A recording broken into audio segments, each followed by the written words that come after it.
నమస్తే అండి, నేను మీ యష్మిత. ఈటీవీ లైఫ్ ఆధ్యాత్మిక ఛానల్ జీవన యోగ కార్యక్రమానికి మీ అందరికీ స్వాగతం.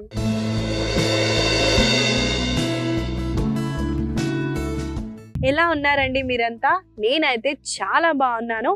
మీరందరూ కూడా బాగుంటారు, ఎందుకంటే మీరు జీవన యోగాని అలవాటు చేసుకున్నారు కాబట్టి. ఇవాళ మన సాధన చేసే ముందండి, నేను చాలా చూసాను, ఎక్కువగా మనకి ఫోన్స్లో కానివ్వండి ప్రమోట్ చేసుకోవటం ఎలా చేస్తున్నారంటే, మీరు అస్సలు యోగాని చేయొద్దు, చేశారనుకోండి మీకు ఫ్లెక్సిబిలిటీ అన్నది పెరుగుతుంది, మీ మైండ్ని మీరు కంట్రోల్ చేయొచ్చు, ఇలా అని ప్రమోట్ చేస్తారు. అలాగే మనకి డ్రింక్స్ ఏమన్నా ఉన్నాయనుకోండి, ఈ డ్రింక్ మీరు అస్సలు తీసుకోవద్దు, ఇది తీసుకుంటే మీకు ఎనర్జీ బూస్ట్ అవుతుంది అని ఇలా చెప్తూ ఉంటారు కదండి.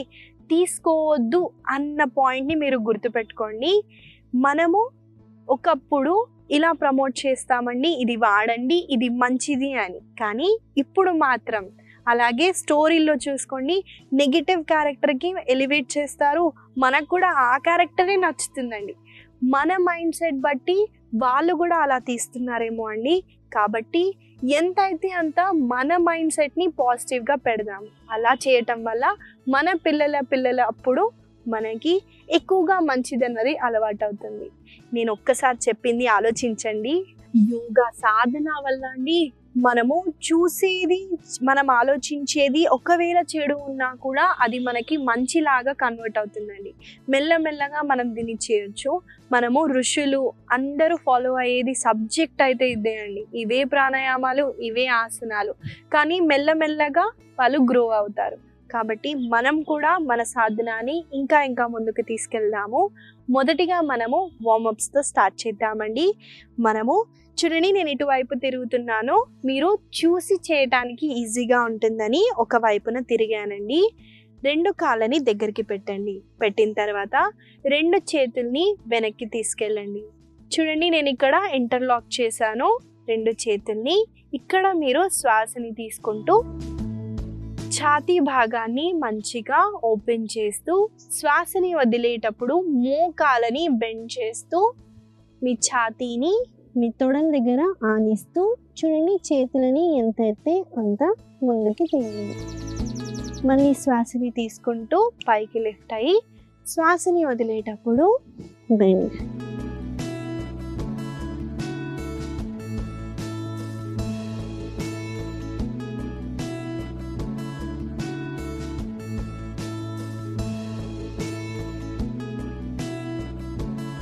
చూసారు కదండి, ఎలా చేయాలో చూపించాను.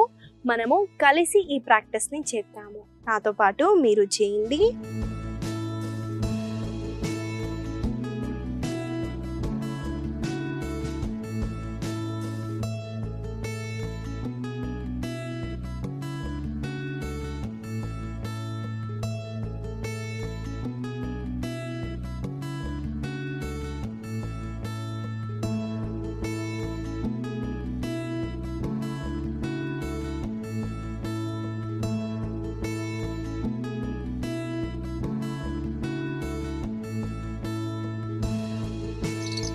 మెల్లగా చేతులని కాళ్ళని రిలాక్స్ చేయండి. నెక్స్ట్ అండి చూడండి, 2 కాళ్ళని ఎంత అయితే అంత స్ట్రెచ్ చేయండి. చేసిన తర్వాత శ్వాసని తీసుకుంటూ కుడి చేతిని పైకి లిఫ్ట్ చేస్తూ, శ్వాసని వదిలేటప్పుడు చూడండి ఎడమ చేతిని ఎడమ కాళ్ళ పైన పెడుతూ మెల్లమెల్లగా స్లైడ్ డౌన్ అవ్వండి. చూడండి, నా ఛాతీ ఇలా లేదండి, ఛాతీని ఓపెన్ చేస్తూ పైన వైపున చూస్తున్నాను. మళ్ళీ శ్వాసని తీసుకుంటూ పైకి రేజ్ అవుతూ ఈసారి వేరే వైపున చేస్తాము. చాలా మంచి సైడ్ స్ట్రెచ్ ఉంటుందండి, అబ్జర్వ్ చేస్తూ చేయటానికి చూడండి.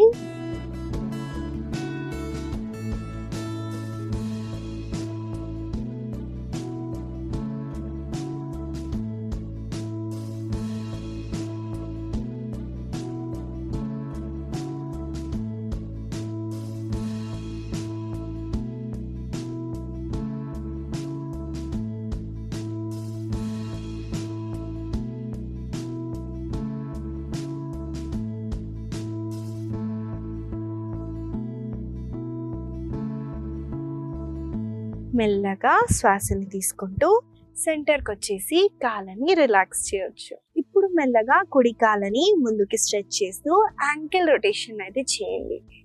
క్లాక్ వైజ్ డైరెక్షన్లో.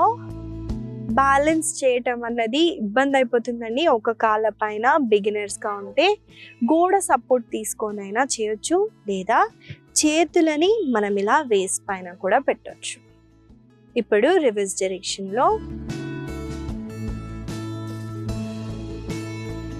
మెల్లగా శ్వాసని తీసుకుంటూ మోకాలని బెండ్ చేయండి. శ్వాసని వదిలేటప్పుడు రిలాక్స్.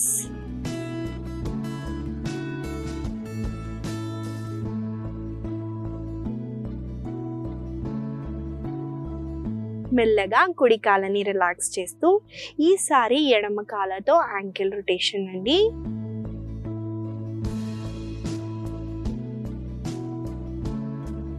మెల్లగా యాంకిల్ జాయింట్ దగ్గర మీ దృష్టిని తీసుకెళ్తూ చేయండి. స్టిఫ్నెస్ ఉన్నా ఈజీగా పోతుందండి. ఇప్పుడు మనము రివర్స్ డైరెక్షన్లో చేస్తున్నాము.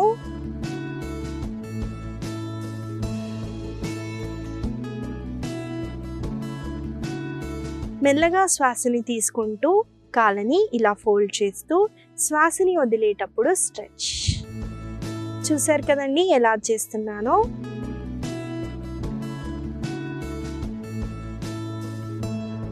వెరీ గుడ్, కంటిన్యూ చేయండి. మెల్లగా ఎడమ కాళ్ళని కూడా రిలాక్స్ చేయండి.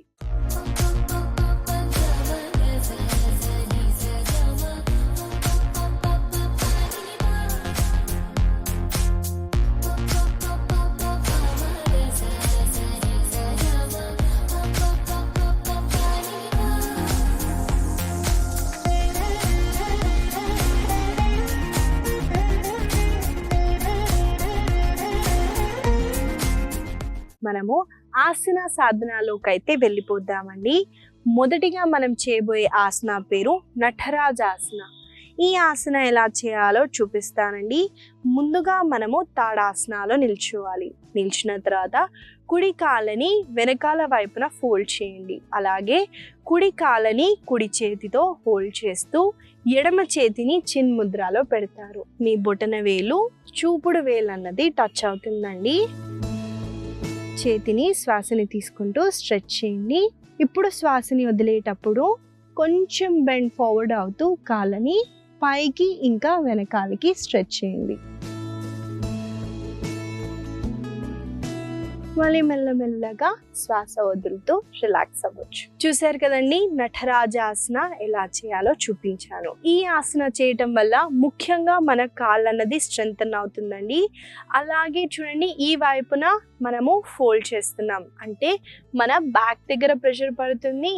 అలాగే మన అబ్డామెన్ దగ్గర కూడా స్ట్రెచ్ ఉంటుంది. మన షోల్డర్స్ దగ్గర మనము మంచిగా స్ట్రెచ్ చేస్తున్నాము. అలాగే బ్యాలెన్స్ చేస్తున్నాం కాబట్టి ఫోకస్ కాన్సన్ట్రేషన్ అన్నది చాలా పెరుగుతుంది. ఈ ఆసన చేసేటప్పుడు కూడా మీ దృష్టిని ఒకటే వైపున పెట్టండి. దానివల్ల ఆసనాన్ని సులువుగా చేయొచ్చు. మీకు ఇది కష్టంగా ఉందనుకోండి గోడకి దగ్గరగా వెళ్ళండి. చేయి సపోర్ట్ పెట్టండి గోడకి. అప్పుడు మీరు ఈజీగా కాళ్ళని పైకి ఇంకా వెనక్కి లిఫ్ట్ చేయొచ్చు. ఈ ఆసనాన్ని మనం కొన్నిసార్లు అయితే చేద్దాము. నాతో పాటు మీరు చేయండి.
మెల్లగా రెండు చేతులని కాళ్ళని రిలాక్స్ చేయొచ్చు. ఇదండి నటరాజాసన. ఈ ఆసన వల్ల కలిగే లాభాలని మీకు చెప్పాను కాబట్టి దీన్ని మీరు ప్రాక్టీస్ చేయండి. తర్వాత ఆసనాలోకి వెళ్ళిపోదామండి. ఉత్థాన పృష్ఠాసన. ఈ ఆసన ఎలా చేయాలో చూపిస్తానండి. చూడండి, ముందుగా మనము ఫలకాసనాలోకి రావాలి. కాబట్టి నేను ముందుగా వజ్రాసనాలో కూర్చుంటూ 2 చేతులని స్ట్రెచ్ చేస్తూ ముందుగా ఒక కాలని తర్వాత ఇంకొక కాలని స్ట్రెచ్ చేస్తూ ఇప్పుడు మీరు శ్వాసని వదులుతూ మీ హిప్ని పైకి రేస్ చేస్తూ శ్వాసని తీసుకుంటూ కుడి కాలని కుడి చేతి దగ్గరికి పెట్టండి. చూడండి, ఇది సులువుగా లేదనుకోండి, ఇక్కడ వరకే కాళ్ళు వచ్చింది, ఏం చేస్తారంటే కాళ్ళని ఇలా మీరు చేతులతో హోల్డ్ చేస్తూ ముందుకి తేవండి. తెచ్చిన తర్వాత చూడండి, ఎడమ మోకాళ్ళు అన్నది కంఫర్టబుల్గా లేకపోతే కింద డ్రాప్ చేయొచ్చు. ఇది బిగినర్స్ వాళ్ళకండి. మీకు ఒకవేళ ఇది ఈజీగా ఉంటే మోకాళ్ళని పైకెత్తండి. ఎత్తిన తర్వాత చూడండి, శ్వాసని తీసుకుంటూ కుడి చేతిని పైకెత్తండి. శ్వాస వదిలేటప్పుడు కుడి చేతిని డౌన్. ఇప్పుడు మళ్ళీ శ్వాసని వదిలేటప్పుడు కుడి కాళ్ళని వెనక్కి తీసుకెళ్తూ ఎడమ కాళ్ళతో చేస్తారండి. చూడండి, ఎడమ కాళ్ళని ముందుకు తెచ్చినప్పుడు ఎడమ చేతిని పైకెత్తుతాం. ఈ ఆసన చేయటం వల్ల అండి మనకి హిప్ ఓపెనింగ్ అవుతుంది. చూడండి, కాళ్ళని మనం ముందుకు తెస్తున్నాం కదండి, చాలా స్ట్రెచ్ అనేది హిప్ రీజియన్లో ఉంటుంది. హిప్ ఓపెన్ అవ్వాలి అన్నా కూడా చాలా కష్టం అండి. చాలా మందికి స్టిఫ్నెస్ అన్నది ఉంటుంది. వాళ్ళు మెల్లమెల్లగా ఈ ఆసనాన్ని చేయొచ్చు. అలాగే మనకి అన్నది పెరుగుతుంది. మనం శ్వాసని తీసుకుంటూ చేతిని పైకెత్తుతున్నాం కదండి, దానివల్ల మనము ఎక్కువగా ఆక్సిజన్ అన్నది తీసుకోవచ్చు. ఈ ఆసన మనం కొన్నిసార్లు చేద్దాము. నాతో పాటు మీరు చేయండి.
మెల్లగా మోకాళ్ళని డ్రాప్ చేస్తూ శిశువాసనంలో కొన్ని క్షణాలు రెస్ట్ చేయండి. మెల్లమెల్లగా శ్వాసని తీసుకుంటూ వజ్రాసనాలో కూర్చోండి. చూసారు కదండి, ఉత్థాన పృష్ఠాసన చేశాము. ఈ ఆసన చేయటం వల్ల కలిగే లాభాలని మీకు చెప్పాను కాబట్టి ప్రతిరోజు మీరు ఈ ఆసనాన్ని ప్రాక్టీస్ చేయండి. చేయటం వల్ల మనకి హ్యాండ్ స్ట్రెంగ్త్ పెరుగుతుంది, అలాగే హిప్ ఓపెనింగ్ కూడా అవుతుంది. మనము తర్వాత ఆసన చూసేద్దామండి. మకర అధోముఖ శ్వానాసన. ఈ ఆసన ఎలా చేయాలో చూపిస్తాను. ముందుగా మనము ఈ ఆసన చేయడానికి ఫలకాసనాలోకి వస్తాం. కాబట్టి హ్యాండ్స్ని స్ట్రెచ్ చేస్తూ ఒక కాళ్ళని స్ట్రెచ్ చేస్తూ ఇంకో కాళ్ళని స్ట్రెచ్ చేయండి. చూడండి, ఈ పొజిషన్కి వచ్చిన తర్వాత చేతులు ఎక్కడున్నాయో అక్కడ చేతులని కింద డ్రాప్ చేయండి. ఇంకా మీ హిప్ని ఎక్కువగా పైన కాకుండా మరీ కిందికి కాకుండా ఒక లైన్లో ఉండేటట్టు చూసుకోండి. ఇక్కడ మనము ముందుకి వెనక్కి బ్రీతింగ్ నార్మల్గా ఉంటుందండి.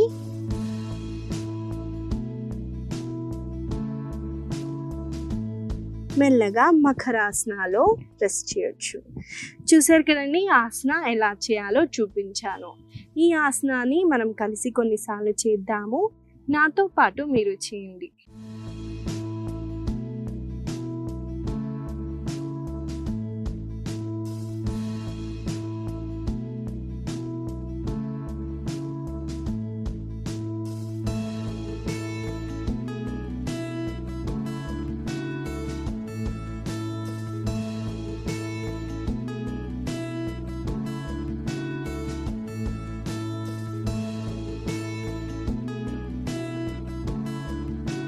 మెల్లగా మకరాసనాలు చేయండి.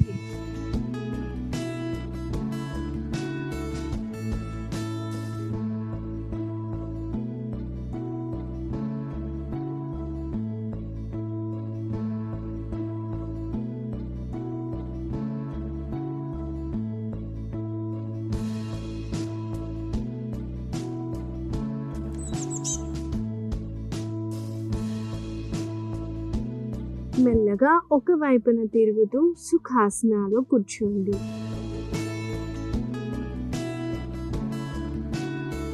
ఇదండి మకర అధోముఖ శ్వానాసన. ఈ ఆసన చేయటం వల్ల నేను చెప్పినట్టు మన హ్యాండ్ స్ట్రెంగ్త్ పెరుగుతుంది, అలాగే మన కోర్ స్ట్రెంగ్త్ కూడా చాలా పెరుగుతుందండి. చూడండి, కోర్ అన్నది స్ట్రాంగ్గా ఉంటే మన మైండ్ కూడా స్ట్రాంగ్ ఉంటుంది. చాలా సింపుల్ అండి. వేరియేషన్లో కూడా ముందుకి వెనక్కి వెళ్ళటం వల్ల మనం ఆసనాన్ని ఎక్కువగా సేపు మనం హోల్డ్ చేస్తున్నాం అన్నది ఉండదండి. అలా కూడా చేయొచ్చు, లేదా ఆసనాలో ఉంటూ శ్వాస మీద దృష్టిని తీసుకెళ్ళండి. చూడండి, ఆసనాలు చేసేటప్పుడు మీ దృష్టి మొత్తం మీ శ్వాస మీద కానివ్వండి, లేదా మీకు ఎక్కడ స్ట్రెచ్ అవుతుందో అది మాత్రమే ఆలోచించాలండి. దీని తర్వాత ఏం చేద్దాము, అరే పిల్లలు వస్తారు, మధ్యాహ్నం ఏం వండాలి, ఇలాంటి ఆలోచనలు పెట్టుకోకండి. మీకోసం మీరు తీసుకున్న ఈ కొంచెం టైంని యూటిలైజ్ చేయండి. చాలా చాలా డిఫరెన్స్ అయితే చూస్తారు. తర్వాత చేయబోయే ఆసన పేరు సూక్తబద్ధ కోణాసన. ఈ ఆసన ఎలా చేయాలో చూపిస్తానండి. ముందుగా మనము శవాసనాలు రెస్ట్ చేయాలి, కాబట్టి ఆ పొజిషన్కి వచ్చేయండి.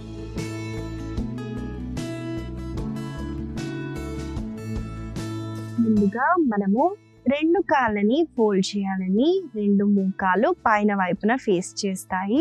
తర్వాత 2 అరికాళ్ళని టచ్ చేయండి. చూడండి, 2 కాళ్ళని ఇలా దగ్గరికి తీసుకుంటూ ఇక్కడ మీరు శ్వాసని తీసుకుంటూ శ్వాసని వదిలేటప్పుడు 2 మోకాళ్ళని కింద వైపున పుష్ చేయండి. ఇలా చేయటం వల్ల మనకి మన గ్రాయిన్ అన్నది రిలాక్స్ అవుతుందండి. ఆడవాళ్ళకైనా మగవాళ్ళకైనా ఈ స్ట్రెచ్ చాలా బెనిఫిషియల్గా ఉంటుంది. ఇన్ఫర్టిలిటీ ఇష్యూస్ ఉన్న వాళ్ళు కూడా పడుకొని ఈ ఆసనాన్ని చేయొచ్చు. చూడండి, ఈ ఆసనాలో ఒక చిన్న వేరియేషన్. మనం శ్వాసని తీసుకుంటూ మోకాలని పైకి చేస్తూ శ్వాసని వదిలేటప్పుడు కింద వైపున పుష్ చేస్తాం. ఇలా మనము ఫాస్ట్గా మూమెంట్స్ని కూడా చేయొచ్చు. కొన్నిసార్లు మనం ఇలా రిపిటేషన్స్ చేద్దామండి. నాతో పాటు మీరు చేయండి.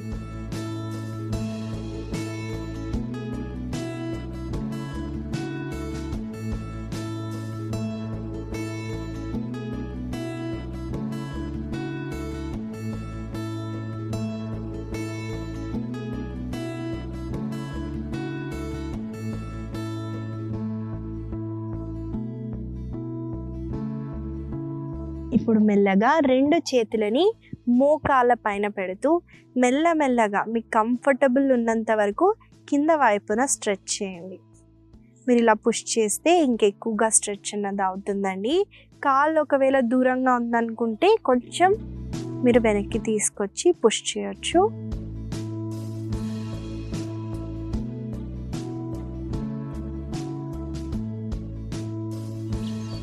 మెల్లగా 2 కాళ్ళని పైకంటూ రిలాక్స్ అవ్వండి.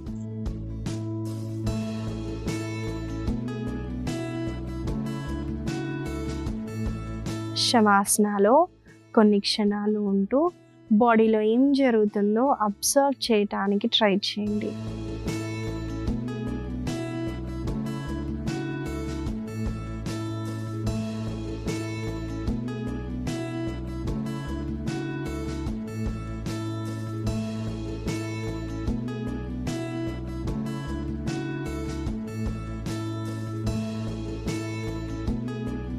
మెల్లమెల్లగా ఒక వైపున తిరుగుతూ సుఖాసనాలో కూర్చోండి.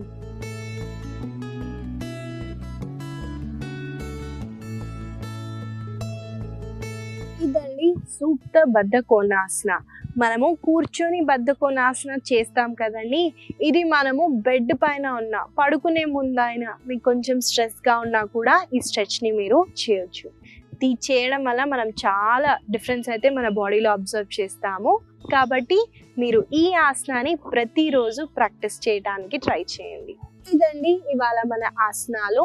మనము ఎక్కువగా hand strengthening, core strengthening asanas ని చేసాము, అలాగే రిలాక్సింగ్ ఆసనాస్ అయితే చేసాము. వీటిని మీరు గుర్తుపెట్టుకొని రోజు పొద్దున్న సాయంత్రం వేళల్లో ప్రాక్టీస్ చేయండి.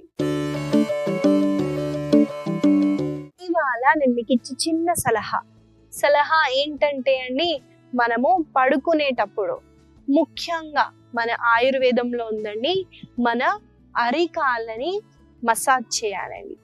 ఏ ఆయిల్తో మసాజ్ చేయాలి అంటే మస్టర్డ్ ఆయిల్ అయినా తీసుకోవచ్చు, కొంచెం నెయ్యి అయినా తీసుకోవచ్చు. వేసుకొని మంచిగా రబ్ చేసుకొని మన కాళ్ళని మంచిగా ఒక 5 to 10 minutes వరకు మనం ఇలా మసాజ్ చేయటం వల్ల స్లీప్ అన్నది చాలా ఇంప్రూవ్ అవుతుందండి. మీరు కొన్ని రోజులు ఇచ్చేసి చూడండి, చాలా డిఫరెన్స్ అయితే చూస్తారు. ఈ చిన్న సలహా మీకు ఉపయోగపడుతుందని ఆశిస్తూ మళ్ళీ కలుద్దాం.